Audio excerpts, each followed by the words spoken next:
Sir जी क्या नाम है आपका? मेरा नाम रविकांत सिंह जाटव है जी। तो सर जी आप जिस ऑफिस में खड़े हुए हैं और यहाँ पे सभी लोग उपस्थित हैं, जी।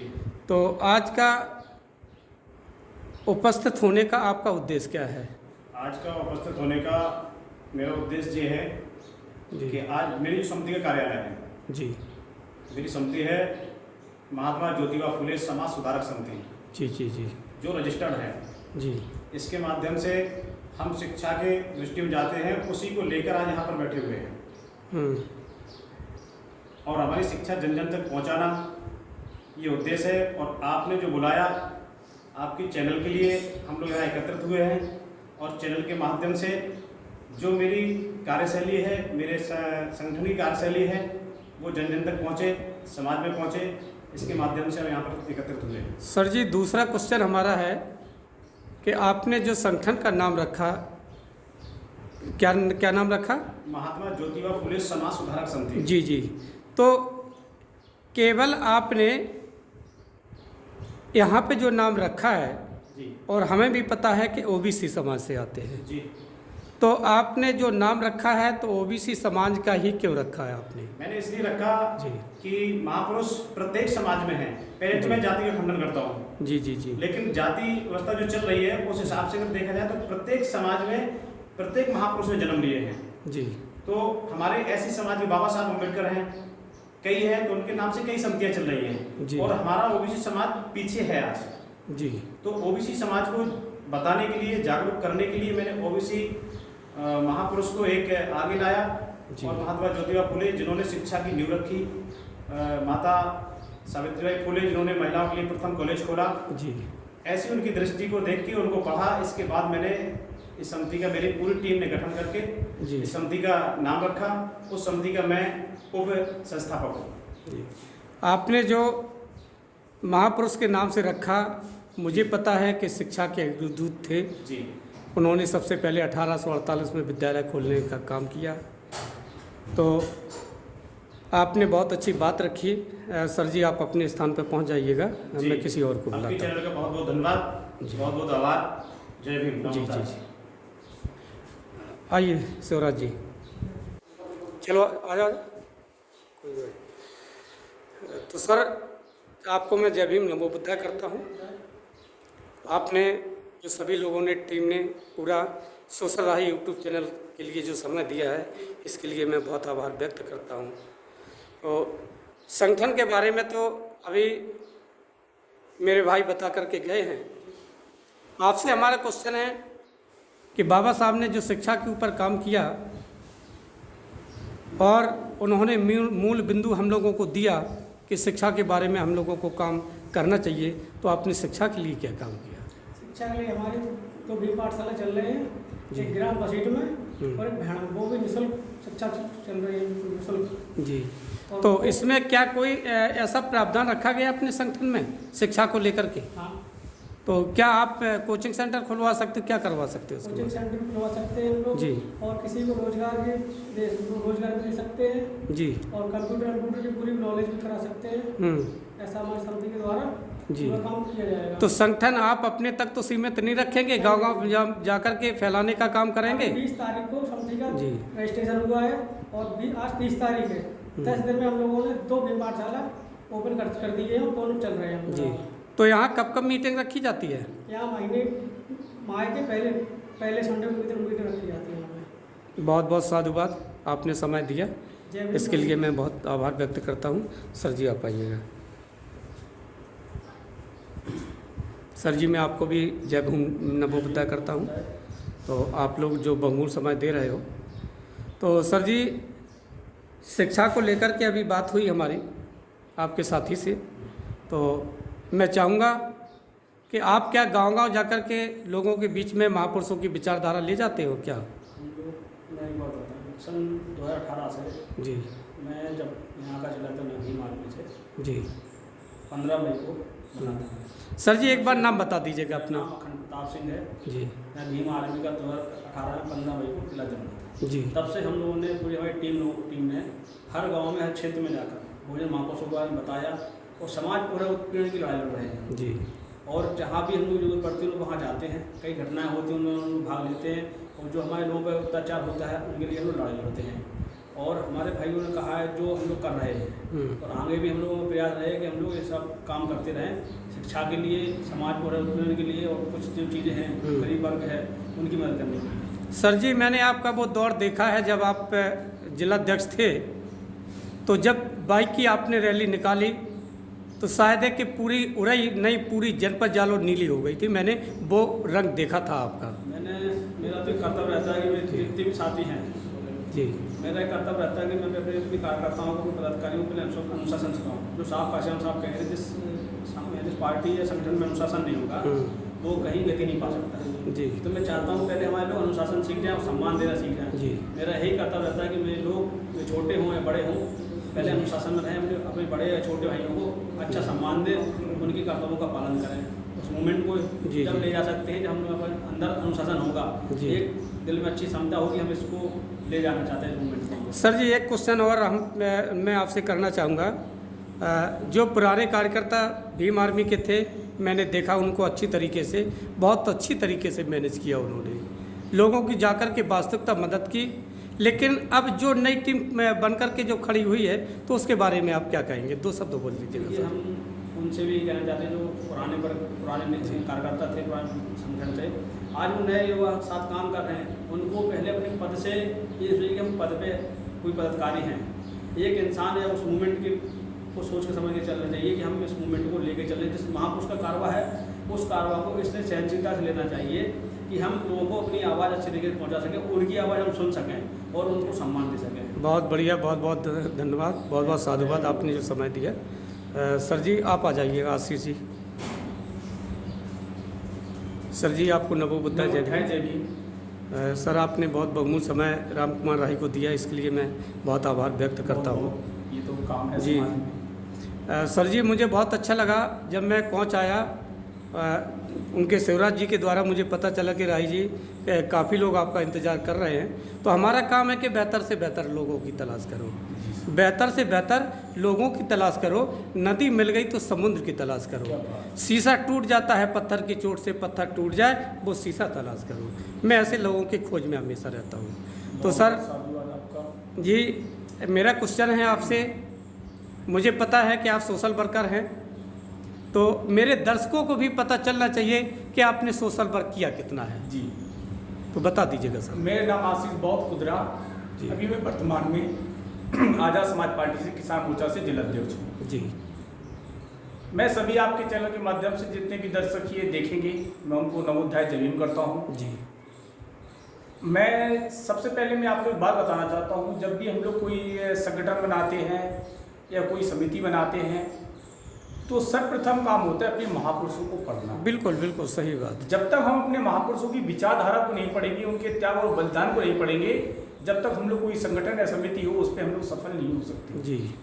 तो आपके चैनल के माध्यम से मैं बताना चाहता हूँ, आज जो लोग समाज सेवा कर रहे हैं, कहीं ना कहीं मैं देखता हूँ कमी जो दिखती है वो क्या है, वो समाज के अपने जो महापुरुष हुए हैं उनके त्याग और बलिदान को नहीं पढ़ते हैं, इसीलिए कहीं ना कहीं फैल से दिखते हैं। किसी अधिकारी के सामने आपको बात करने के लिए अगर बोले तो झिझकते हैं वो, और किसी अधिकारी के पास अपनी मांगों को लेके जाते हैं तो झिझकते हैं। उसका मुख्य कारण है अपने महापुरुषों को पढ़ा नहीं उन्होंने। जब वो पढ़ेंगे तो वो अधिकारी हो या कोई भी वर्ग हो या कोई भी अधिकारी हो, उनसे आंखों में आंख डाल के बात कर सकते हैं।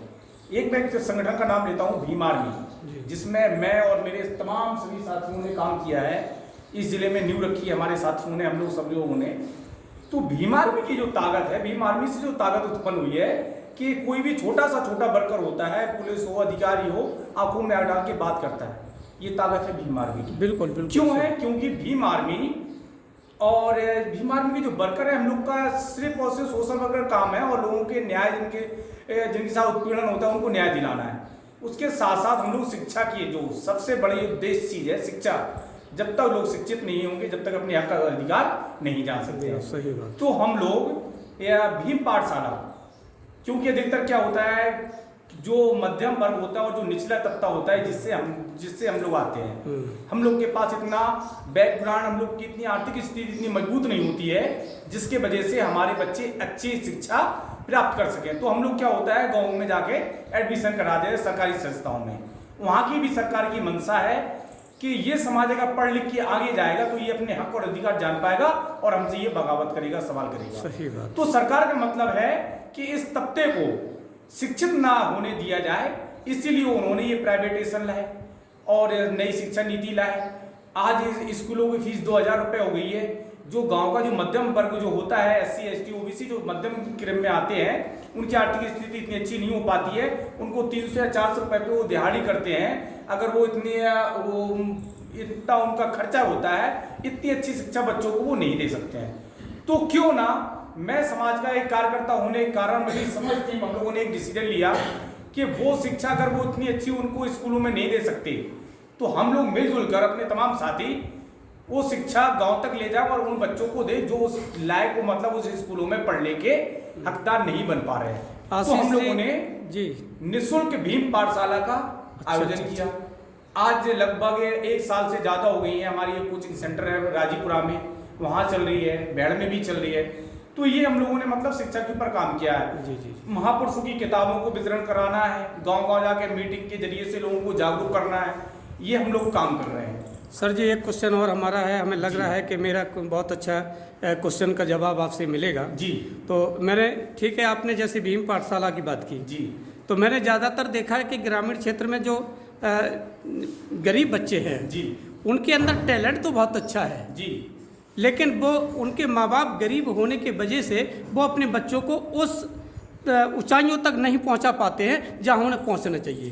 तो उनके लिए आपने क्या सोच रखा है? उसमें मैं सबसे पहले गार्डियंस, माता पिता का भी मैं उसमें अहम योगदान मानता हूँ। वो लोग क्या करते हैं, मैं आपके चैनल के माध्यम से बता रहा हूँ, कई लोगों को आपका ये वीडियो इस पे उंगली भी उठाएंगे। बिल्कुल बिल्कुल उठाएंगे। जो हमारे लोग हैं, जो बच्चों को टैलेंट है, अगर उनका टैलेंट बाहर लाए, उसके लिए हमारे लोग करते क्या है, अगर 500 रुपये मजूरी मिलती है तो 200 रुपये की दारू पी लेते हैं। बिल्कुल बिल्कुल। और जो बचता है जुआ खेल लेते हैं, फिर घर पे जाके लड़ाई झगड़े होते हैं।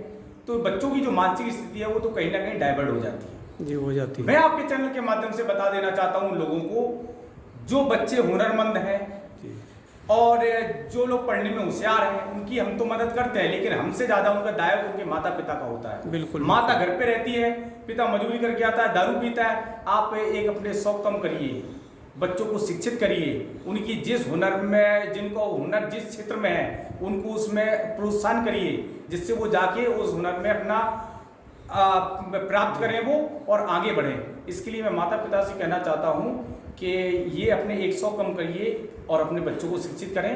और खासकर जो मैंने देखा है समाज में, मैं जाता हूँ अधिकतर यही देखने को मिलता है, जुआ। सबसे ज़्यादा मैं जाता हूँ SC क्षेत्र में, वहाँ पे सबसे ज़्यादा जुए के फंड लगते हैं, शराब के ठेके मिलते हैं। तो मैं आप लोगों से निवेदन करना चाहता हूँ कि आप लोग दारू ना पिएं और ये जुआ ना खेलें। ये समाज में कुरीतियाँ बहुत गलत हैं। बहुत बहुत साधुवाद, आपने जो बहुमूल्य समय दिया इसके लिए मैं बहुत आभार व्यक्त करता हूँ। साथ में आपको नमोबुद्धाय जय भीम करता हूँ। क्या नाम है आपका? जी, मेरा नाम बुद्ध प्रताप सिंह है और मैं सामी से बिलोंग करता हूँ। अच्छा, सामी से बिलोंग करते हैं। तो सर, आज हम लोगों की यहाँ एक गोष्ठी के रूप में मीटिंग हुई, तो मुझे भी बहुत अच्छा लगा और मुझे मौका मिला आप लोगों के बीच में बोलने का। तो सभी लोग अपने अपने विचार रख रहे हैं, संगठन के बारे में भी बता रहे हैं, महापुरुषों के भी बारे में बता रहे हैं। अब मेरा क्वेश्चन जो आपसे है, मैंने ज़्यादातर देखा है कि ग्रामीण क्षेत्र में लोग बेरोजगार हैं, उनके पास पैसा भी नहीं है। पैसा जब नहीं होता है तो कहीं ना कहीं उनके बच्चे हरसमेंट हो जाते हैं, पीछे छूट जाते हैं शिक्षा में। तो सरकार के बारे में तो मैं नहीं कहने वाला हूँ, लेकिन हम लोग अपने लोगों से तब भी कहेंगे कि उनको क्या ऐसा रोजगार के बारे में हम लोग सोचेंगे या काम करेंगे जो उन्हें कम से कम 2-4 पैसे की अर्निंग हो, जिससे उनके बच्चे अच्छी क्वालिटी में स्कूल में पढ़ सकें और अच्छी तरीके से व्यवस्थित हो सकें। आपका क्या मानना है? सबसे पहले तो मैं आपको और आपके इस चैनल को धन्यवाद करते हैं जी।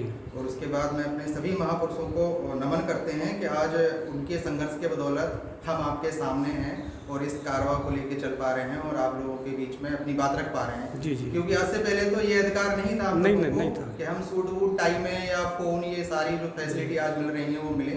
तो मैं सबसे पहले मैं अपने- एक मिनट मैं कहना चाहूँगा, आपने जब सूट बूट की बात कर दी, जी। कहते हैं कि ये शान ये शौकत ये ईमान ना होता, ये शान ये शौकत ये ईमान ना होता तो इस देश में कोई किसी का मेहमान ना होता, खुशियाँ ना मिलती हमें इस वतन में यदि बाबा साहब ने संविधान लिखा ना होता। ये छोटी पूरी बात है। चलो आगे आप क्या कहना चाहेंगे? आपके इस शब्दों से हम उस महान मानव को याद करते हैं जिनका आपने नाम लिया है, जी डॉक्टर BR अम्बेडकर, जिनके बदौलत आज हम ये अच्छी स्थिति जी रहे हैं। जी। आपका जो सवाल है उस पर हम कुछ इतना कह सकते हैं कि आज गांव में जो स्थिति है, बालकों के ऊपर बालिकाओं के ऊपर जो मजदूर वर्ग है अपने बच्चों को नहीं पढ़ा पा रहे हैं, उसमें कुछ सरकार, आज के वर्तमान सरकार की भी कुछ नीतियां ऐसी हैं जो इस तरह के कारनामे जानबूझ के कर रही है कि जो दबे कुचले समाज के बच्चे हैं वो ना पढ़ सकें। जी जी जी जी। वो सामने भी आए हैं, अभी आपने भी देखे होंगे और पूरा देश भी देख रहा है कि नई शिक्षा नीति, जैसे अभी हमारे संजू भैया ने बताया है, तो नई शिक्षा नीति क्या है उन्होंने स्पष्ट किया है, कई राज्यों में लागू भी है कि अगर आप अपने बच्चों को गवर्नमेंट स्कूल में भेजते हैं तो उनका गवर्नमेंट स्कूल में भेजते हैं तो पैसा ले रहे हैं, और अगर प्राइवेट स्कूल में बच्चे भेजे जा रहे हैं उन जगह पर तो वहाँ शिक्षा निःशुल्क है। बिल्कुल बिल्कुल शिक्षा निःशुल्क है, तो उसका तात्पर्य सीधा ये है कि आज सरकार पैसा दे रही है, सरकार आज पैसा दे रही है तो ठीक है, बच्चों को आदमी कहाँ भेजेगा? सरकारी स्कूल नहीं भेजेगा क्योंकि वहाँ पे पैसा लग रहा है। कहाँ भेजेगा? प्राइवेट स्कूल जहाँ पे निःशुल्क है। आज सरकार दे रही है, अगर 4, 5, 6 साल बाद अगर सरकार कह दे आज बजट नहीं है, हम पैसा नहीं दे पाएंगे, तब तक सरकारी स्कूल क्या होंगे? बंद हो जाएंगे, क्योंकि वहाँ पे जब स्टूडेंट नहीं जाएंगे तो वहाँ की जो टीचर की वैकेंसी है वो भी खाली हो जाएगी। आज जो टीचर बैठे हैं अपनी जिम्मेदारी नहीं निभा रहे हैं वो भी मान के चलो बेरोजगार हो जाएंगे। और फिर ये जो प्राइवेट स्कूल वाले बच्चे हैं अगर वो सरकारी में जाते हैं तो उन्हें क्या मिलेगा? ताला लगा मिलेगा वहाँ पे। अगर वहाँ ताला लगा मिलेगा, पैसा दे नहीं पाएंगे, तो ये चीज़ को देखते हुए आज हम कह सकते हैं सरकार की ये मंशा है कि जो दबे कुचले समाज के 85% जो बच्चे हैं वो ना पढ़ पाएँ। इसलिए मैं समस्त समाज को एक संदेश देना चाहूँगा आपके चैनल के माध्यम से कि वो भले ही एक रोटी कम खाएं लेकिन अपने बच्चों को जरूर से जरूर पढ़ाएं। आज हमने देखा है गांव में कि लोग बाग, मैं आपको आपके चैनल के माध्यम से एक बात बताना चाह रहा हूं, आज हम करीब 3 साल से अपने गांव के जो गरीब बच्चे हैं उन्हें निःशुल्क शिक्षा प्रदान करते हैं, और जिन बच्चों के पास कॉपी पेन नहीं है तो वो भी हम सबमिट कराते हैं। और हमारा ये उद्देश्य है कि सभी समाज को घर घर जाके समझाते हैं, उन्हें अपने स्थल पे भी बुला के समझाते हैं कि आप बच्चों को भेजो, उन्हें टाइम दो। आप पढ़े नहीं हो पर उन्हें बिठाओ, पढ़े नहीं हो आप बता नहीं सकते तो सिर्फ उनके सामने आप बैठो, वो आपके सामने सिर्फ किताब खोलेंगे तब भी कुछ ना कुछ देखेंगे उसमें। तो हमारा उद्देश्य ये है कि हम हर घर जाके अपने गांव में सभी लोगों को ये समझाते हैं और यही संदेश देना चाहते हैं सभी समाज को कि अगर आप 200 रुपये पैदा करते हो तो शौक से कहते हो यार 50 रुपये की हमारा गुटकी का खर्च है, तो वो ये लोग ये भूल जाते हैं कि हमारा एक दिन का 50 रुपये का खर्च है और कहते हैं पढ़ाई के लिए पैसे नहीं है, तो एक महीने में 1500 रुपये बन रहे हैं, और अगर साल का जोड़ा जाए तो 18,000 रुपये हैं। सही बात। 18,000 रुपये में अगर आप वो व्यर्थ का पैसा खत्म करते हो तो उससे आप अपने बच्चे की बेहतर शिक्षा दिला सकते हो, अपने बच्चे को आप बेहतर शिक्षा दिला सकते हो। और अगर भविष्य का भी सोचो तो उस पैसे को आप बचा के कुछ भी करा सकते हो, किसी के सामने हाथ फैलाने की ज़रूरत नहीं है। और फिर इसी के साथ हमारा मूवमेंट भी है, जो वास्तविक कुछ इस परिवार के लोग बाग हैं कि गार्डियंस उनके असमर्थ हैं, नहीं कर पा रहे हैं, तो उन लोगों के लिए हमारा पूरा संगठन है, तो ऐसे बच्चों को देख के उनकी ज़रूरतों की चीज़ें प्रोवाइड कराते हैं और उन्हें अच्छी से अच्छी शिक्षा देने का प्रयास करते हैं। सर जी, एक सवाल मेरा और है जी कि मुझे लग रहा है कि आप ग्रामीण क्षेत्र में जरूर जाते होंगे। नहीं, हम ग्रामीण क्षेत्र से ही बिलोंग करते हैं। जी जी जी। और नहीं, मुझे लग रहा है कि आप भ्रमण जरूर करते होंगे। जी। तो कई विद्यालय आपने ऐसे भी देखे होंगे जिसमें बहुत अच्छी शिक्षा दी जाती है, और कई आपके नज़र में ऐसे भी विद्यालय होंगे जो अपने मास्टर, अपने अध्यापक वो अच्छी तरीके से जिम्मेदारी भी नहीं निभाते हैं। और मैंने देखो, कहने में मुझे कोई गुरेज नहीं है। जब मैं इंटरव्यू ले रहा हूँ, आप लोगों से पूछ रहा हूँ, तो कहने में क्या गुरेज। मैंने कई विद्यालय ऐसे भी देखे कि जहाँ 80 की संख्या ज़्यादा है पढ़ने वाली। वो मुझे भी पता है कि सबसे ज़्यादा सरकारी विद्यालय में अगर संख्याएँ होती है तो सबसे ज़्यादा SC OBC के समाज की होती है और किसी की नहीं होती है, क्योंकि उनके पास इतना पैसा भी नहीं। यदि उसमें कोई हाई कास्ट का है तो उसके दिल और दिमाग में केवल एक ही चीज़ रहती है, कहीं ये बच्चे पढ़ न जाएं। बिल्कुल, क्यों सर? सही कहा आपने। तो उस शिक्षा को लेकर के वो शिक्षा उस तरीके की नहीं देता है जिससे कम से कम मेरे बच्चे आगे बढ़ सकें। लेकिन मेरे जितने भी बहुजन समाज के मास्टर हैं, टीचर हैं, अध्यापक हैं, मैं उनसे कहना चाहूँगा आपके माध्यम से कि कम से कम आप अपनी जिम्मेदारी निभाइएगा। आप अपनी वेतन जो ले रहे हो तो कम से कम जो खा रहे हो ना सरकार का, तो आपके बच्चे जो पढ़ रहे हैं, आपकी केवल नज़रें सही होना चाहिए कि मेरा बच्चा तो अच्छे स्कूल में पढ़ता है, लेकिन ये बच्चे उनसे ज़्यादा भी बेहतर हैं, तो हमें पढ़ाना चाहिए। तो आगे आप क्या कहेंगे सर? सर, हम उन समस्त टीचरों को एक संदेश देना चाहेंगे कि जो बहुजन 85% समाज के जो टीचर हैं, अदर का तो हम नहीं कह सकते, उनकी विचारधारा ही अलग है। वो तो चाहते ही नहीं कि आप लोग स्कूल तक पहुँचें। जी जी जी। लेकिन जो हमारे 85% के टीचर हैं, उनको हम एक संदेश देना चाहते हैं कि अगर आप लोग अपना दायित्व अगर अच्छे से निभाते हैं तो आज हमारा जो मूवमेंट चल रहा है वो हम लोग इतने जल्दी से सफल होंगे कि इस देश पे जो हमारा मूवमेंट स्लो काम कर रहा है वो इतने तेजी से प्रगति करेगा कि आदमी देखने वाले चकचौंधे आ जाएंगे, यार ये क्या हो गया। बहुत बढ़िया सर, आपने बहुत अच्छी बात रखी, इसके लिए मैं बहुत आभार व्यक्त करता हूँ। साथ में आपको नमोबुद्धाय जय भीम करता हूँ। तो सर जी, सबसे पहले तो मैं आपको नमोबुद्धाय जय भीम करता हूँ। तो मेरे दर्शकों को आप अपना नाम बता दीजिएगा, उम्र भी बता दीजिएगा। मेरा नाम दीपेश कुमार है जी, और मैं ग्राम खैरी से बिलोंग करता हूँ। हाँ, मेरी उम्र कम से कम 19-20 साल है और मैं भीम आर्मी से पूर्व जिला मीडिया प्रभारी रहा हूँ। और ये हमारे जितने भी साथी हैं, इनका जो भी पेज है और इनकी सोशल मीडिया की ताकत मजबूत करने का काम हमने ही किया। जी जी जी। हाँ। अच्छा, अपनी शिक्षा और बता दीजिएगा। हाँ, मेरी शिक्षा, मैं इस साल ITI में हूँ और प्लस BA भी साथ में कर रहा हूँ। अच्छा, BA कर रहे हैं। हाँ। तो इंटर आपको क्या साल हो गई है? हाँ, इंटर हमारा हो गया, इंटर की 1 साल हुई है। 1 साल हुई है अभी। हाँ। तो जब आप भीम आर्मी से जुड़े तो आपको कहीं ऐसा नहीं लगा कि जैसे आपकी पढ़ाई बर्बाद हो जाए? नहीं, मुझे नहीं लगा। जी, क्यों नहीं लगा? क्योंकि अगर हर बच्चा अगर शिक्षा तो सब करते हैं, परंतु नौकरी भी सब करना चाहते हैं, परंतु समाज सेवा कोई नहीं करना चाहता। जी। अच्छा, आप भाई बता दो कितने हैं? हमारे भाई कम 9-10 भाई। नहीं 9-10 भाई नहीं, अपने वो बताइए, अपने मम्मी पापा की। जी हाँ, हमारे एक छोटा भाई है हमारा और मैं घर में एक बड़ा सदस्य हूँ, समझो, क्योंकि हाँ। सारी जिम्मेदारी हमारे पास ऊपर भी है। जी। हाँ, हमें कहीं ना कहीं लग रहा है कि एक किसी ने लिखा है कि दे दो एक लड़का एक लड़की, बांध लो अपने सर पर कफन, यहाँ से चालू है, बांध लो अपने सर पर कफन, अभी आज़ादी बाकी है। जी बिल्कुल। बांध लो अपने सर पर कफन, अभी आज़ादी बाकी है, दे दो एक लड़का एक लड़की इस मिशन के लिए, क्योंकि अभी आज़ादी का बिगुल बजना बाकी है ना। तो हमें लग रहा है कि आप इस उद्देश्य को लेकर के भीम आर्मी से आपने जुड़ने का काम किया। जी बिल्कुल। तो आगे आप क्या करना चाहें, कैसे आप समाज सेवा करते हो?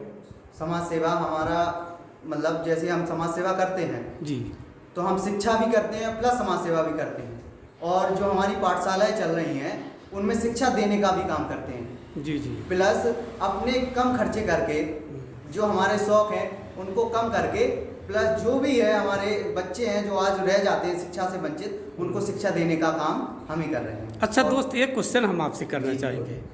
कहीं ना कहीं हम लोगों को अगर एक दूसरे के प्रति प्रेम है, हाँ। उस शिक्षा का प्रचार प्रसार हम लोग कर रहे हैं, हाँ। तो कहीं ना कहीं आपको ऐसे भी बच्चे मिलते होंगे जिनकी बेचारों की ड्रेस भी फटी होगी। जी जी बिल्कुल होगी है? हाँ बिल्कुल। उनके माँ बाप शायद उस नज़रिए से नहीं देख पा रहे होंगे। हाँ। तो हम लोगों को क्या लगता है कि हम लोग उनकी क्या मदद कर पाएंगे? सबसे पहली बात, उनके माँ बाप की ही गलती है जी। क्योंकि सरकार अभी भी जो गार्जियंस है बच्चों के लिए 1100 रुपये मुहिम कराती है। यही तो बात निकलवाना चाहते थे हम 1100 कि वो क्या करते उस 1100 रुपए का, उस 1100 रुपये का जी। वो लोग पर्सनल काम में इस्तेमाल कर लेते हैं, कोई घर की सौदा में या कुछ में अपना जो रुपए है दारू शराब मुर्गा ये चीज़ों में खर्च कर देते हैं, और जो 1100 रुपये हैं वो खुद स्वयं अपने ही पर्सनल कामों में खर्च कर लेते हैं। अब मेरा यहाँ पे कहना है कि यहाँ पे कुछ सरकार ने गलत कर दिया कि नहीं? क्या इसलिए गलत कर दिया कि पहले मेरे बच्चों को ड्रेस सिली सिलाई मिलती थी, बिल्कुल, बिल्कुल। है कि नहीं? बिल्कुल, बिल्कुल। तो मेरे बच्चे बिल्कुल टिप टॉप होकर के चले जाते थे। और जब से गार्जियन के हाथ में पैसा आ गया, वो पैसा किसी ने या तो पाउच में प्रयोग कर लिया या फिर अपने निजी खर्चे में ले लिया। परेशानी मेरी यहाँ पैदा हो गई है। देखो हम पहले एक अफसोस सबसे एक आप बात मुहिम कराते हैं जी कि एक व्यक्ति था जो मजदूर था, वो उच्च वर्गीय व्यक्ति के यहाँ काम करने गया जी। तो उस व्यक्ति ने उच्च वर्गीय व्यक्ति ने छोटे व्यक्ति को एक काम किया उसने दिन भर, छोटे व्यक्ति ने, तो लास्ट में उसने एक बोतल दे दी। मजूरी थी 300 रुपये, परंतु उसने 700 रुपये की एक बोतल दे दी। तो वो लेकर घर गया। अब उसकी जो पत्नी थी उसने कहा कि भाई आपने ये बोतल तो ले ली, अब इसका क्या करोगे? तो उसने उस बोतल को 300 की ये मतलब मजूरी थी, उसने उसको 500 में बेच दी। सही बात। अब उसके पास 200 रुपये एक्स्ट्रा थे जी, और 200 रुपये एक्स्ट्रा थे तो उसने अपना घर का काम चलाया और अपने बच्चों को शिक्षा दी। परंतु जो मालिक था उसकी बीवी ने पूछा कि भाई 300 रुपये मजूरी है, आपने 500 क्यों दिया? तो उसने सिर्फ यही कहा कि अभी आप नादान हो, क्योंकि अगर हम 500 रुपये की 700 रुपये की उसको बोतल देते हैं तो पिएगा, अपनी बीवी से लड़ेगा, बच्चों को लड़ेगा और फिर हमारे यहाँ गुलामी करेगा। और वही शिक्षा का कारण है कि भाई आज हमारे कुछ जो शिक्षित लोग हैं वो अपने पैसे को सही इस्तेमाल करते हैं और जो नालायक हैं वो बहुत बढ़िया, बहुत बढ़िया, बहुत अच्छा आपका सागर। वो एक कथा जो आपने कही है एक कहानी के रूप में बताया है। मेरा कहना है कि करो ना काम ऐसे कि किसी का दिल टूट जाए, करो ना काम ऐसा कि किसी का दिल टूट जाए, ठोकर दो ना ऐसी कि जिगर का जाम टूट जाए। भीतर अम्बा हसरत लेके बैठी है वह दुनिया, करो ना बेरुखी इतनी कि जीवन का रस्सी उड़ जाए। बहुत बहुत साधुवाद, आपने समझ लिया। जय भीम नमो बुद्धाय। सर जी मैं आपको नमो बुद्धाय जय भीम करता हूँ। तो सर क्या नाम है आपका? उपेंद्र कुमार कक्सीस। कक्सीस। तो क्या काम करते हैं आप? LIC अब करता है जी। तब भी आपको गांव-गांव जाना पड़ता होगा? गाँव जाते हैं। तो LIC के साथ में क्या बाबा साहब के भी एजेंट हैं आप? हाँ, तथागत बुद्ध के अनुयायी हैं? अनुयायी हैं। तो उनकी विचारधारा को साथ में फैलाने का काम करते हैं? गाँव जाके प्रकट करते हैं जी और जागरूक करते हैं। मैं इसलिए कह रहा हूँ कि देखो LIC के एजेंट में बहुत ताकत होती है, जो बीमा नहीं भी करवाना चाहता है लेकिन आप अपनी ओर खींच करके कर देते हो। तो ऐसे ही हम लोगों को विचारधारा अपनी ओर खींचना है, भले ही वो पाखंडवाद में डूब रहा हो लेकिन आप अपने विचारधारा उसके अंदर प्रवेश कर दो, जिससे डीलिंग करने की वो विचारधारा होती है कि अगर चाहे डीलर तो मिट्टी को भी पन्ने में भर के बेच सकता है। बहुत सही, बहुत सही, सही बात है। सभी साथियों क्रांतिकारी जय भीम। जय भीम, जय भीम। सर जी लग रहा है कि आपका कुछ जवाब देने के लिए रह गया है, आप दोबारा मेरे चैनल पे आ रहे हो, तो सर बता दीजिएगा कि क्या बताना चाहते हो मेरे दर्शकों को। पुनः आपके चैनल का धन्यवाद जी, जो मौका दोबारा दिया। जी जी जी जी मैं बताना चाहता हूँ कि जो मेरी जो समिति का जो रजिस्ट्रेशन मैंने करवाया है जी, महात्मा ज्योतिबा फुले समाज सुधारक समिति, मैं उस समिति के माध्यम से जो अभी आपने मेरे भाई से सवाल किया था रोजगार की बात की, रोजगार के लिए कि ग्रामीण क्षेत्र में रोजगार नहीं है, जहाँ भी हमारे दबे कुचले लोग उनके पास रोजगार नहीं है, तो उनके लिए मैं बताना चाहता हूँ मेरी समिति की ओर से आने वाले समय में महिलाओं के लिए सिलाई, जी बहुत बढ़िया,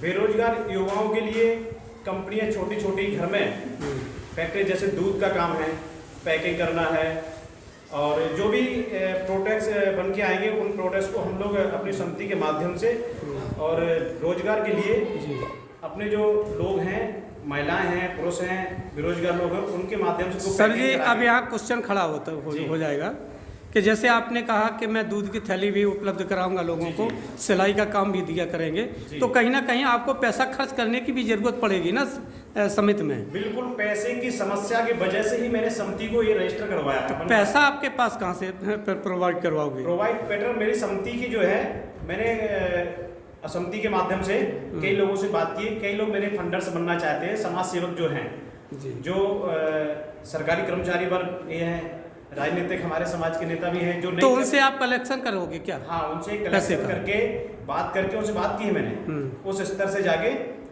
काम कर देंगे। अच्छा, आपकी समिति का मतलब सहयोग उनके द्वारा रहेगा, जिससे आपके कम से कम काम आगे बढ़ सके, लोगों को एक रोजगार मिल सके। क्योंकि वैसे सरकार चाहती तो नहीं दे सकती है, लेकिन एक ट्रस्ट बनाने के उद्देश्य हमारा यही है कि समाज को हर तरीके से आगे ले जाना। बहुत बढ़िया, बहुत बढ़िया।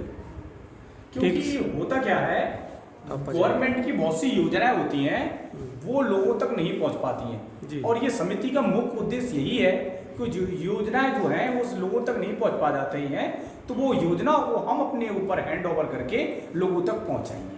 बहुत बढ़िया। क्योंकि अभी क्या होता है, बहुत सी योजनाएं आती हैं, लोगों तक नहीं पहुंच पाती हैं। वो योजनाओं को जब हम लोग जागरूक हैं, हम लोग समाज में काम कर रहे हैं, तो वो योजनाओं को हम अपने तक लाएंगे और फिर वो लोगों में डाइवर्ट करेंगे लोगों के पास। ठीक सर, ऐसे ही क्या होता है, हमारे लोग शादियों, मतलब गरीब तबके के लोग हैं, अच्छी शादियां नहीं कर पाते हैं, तो हम लोग सम्मेलन का भी काम करेंगे, और जो बहुजन समाज की जो बेटियां हैं, बहनें हम लोग की, हम लोग उसमें सम्मेलन का भी आयोजन करेंगे। जी, बहुत बहुत साधुवाद, बहुत बहुत साधुवाद।